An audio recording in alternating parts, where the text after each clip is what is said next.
Bonjour à tous, dans cette vidéo nous allons découvrir ce que sont des triangles semblables.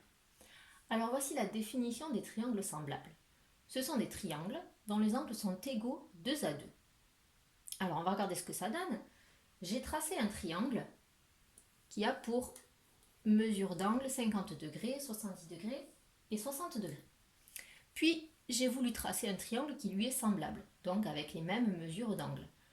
J'ai décidé de prendre des longueurs de segments plus courtes. Voilà ce que ça m'a donné. C'est assez logique, j'obtiens un triangle qui a la même forme que le premier. Les angles sont bien égaux. En résumé, mon triangle ici est une réduction de celui-ci, ou on peut dire aussi que celui-ci est un agrandissement du premier. Maintenant, on va passer à l'action. Voici un petit exercice très simple composé de 3 situations. Situation 1, situation 2, situation 3. Dans chacune d'elles, j'ai schématisé 2 triangles. Et la question que je te pose, c'est: ces triangles sont-ils semblables? Oui, non, ou on ne peut pas répondre car on n'a pas assez d'informations. Alors je te propose d'appuyer sur pause, le temps que tu essaies de trouver les réponses et de les justifier bien sûr, et ensuite on passe à la correction.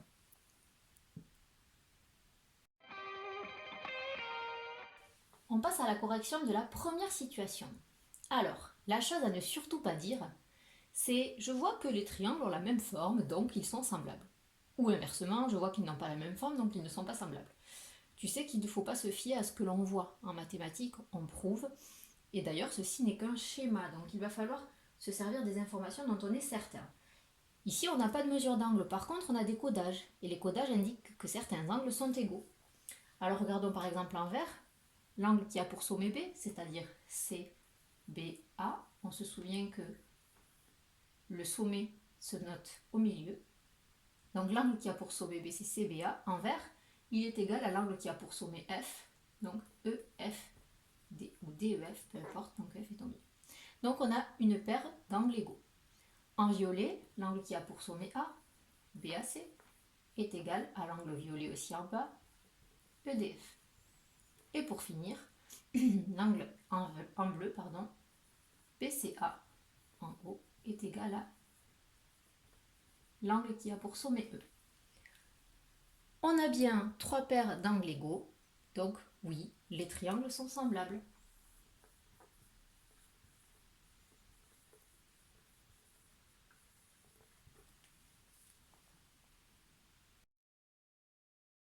On passe à la correction de la situation 2.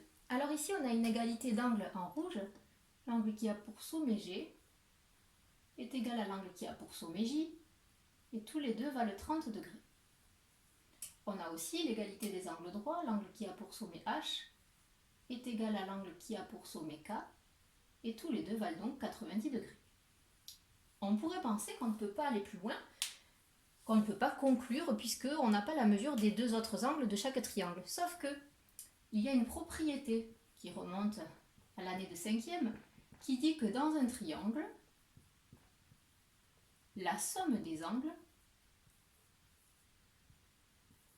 vaut toujours 180 degrés. Alors elle est très pratique cette propriété, puisqu'elle nous permet, quand on a 2 mesures d'angle d'un triangle, de trouver la troisième. C'est ce qu'on va faire. Dans le triangle du haut, on va pouvoir calculer la mesure de l'angle qui a pour sommet I, en prenant les 180 degrés, auxquels on enlève les 90 degrés qu'on a déjà, et les 30 degrés que l'on a déjà. Ce qui nous fait 60 degrés. On peut faire pareil dans le triangle du bas, mais on voit vite ça sert à rien, on va faire le même calcul. C'est-à-dire que l'angle qui a pour sommet L, si on veut le trouver, eh bien on va prendre les 180 degrés auxquels on va enlever les 90 degrés plus les 30 degrés, ce qui nous fait aussi 60 degrés. Bon, c'était inutile de le faire, hein. On a bien 2 triangles semblables.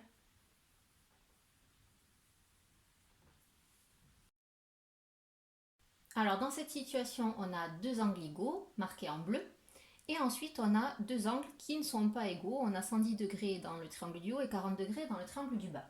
Si on se précipite, on pourrait penser que les triangles ne sont pas semblables car on a 2 angles qui ne sont pas égaux. Mais attention, on ne sait pas combien mesure le troisième angle du triangle du haut. Peut-être qu'il vaut 40 degrés.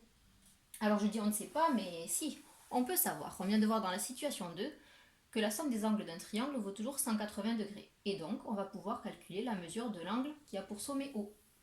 C'est-à-dire l'angle NOM. Et bien pour le calculer, je prends les 180 degrés auxquels j'enlève les 30 degrés que j'ai déjà et les 110 degrés que j'ai déjà. Hop. Ce qui nous fait 40 degrés. Donc en fait, notre angle NOM est égal à l'angle orange en bas, l'angle RQP. Donc on a deux angles égaux. Et on a de plus marqué en bleu, comme on l'avait dit, l'égalité d'angle NMO et RPQ. On a deux paires d'angles égaux, ça suffit pour dire que les triangles sont semblables, comme on l'a vu dans la situation précédente. Inutile de calculer l'angle manquant dans le triangle du bas, on va forcément tomber sur 110 degrés. Donc on peut s'arrêter là, oui, nos triangles sont semblables.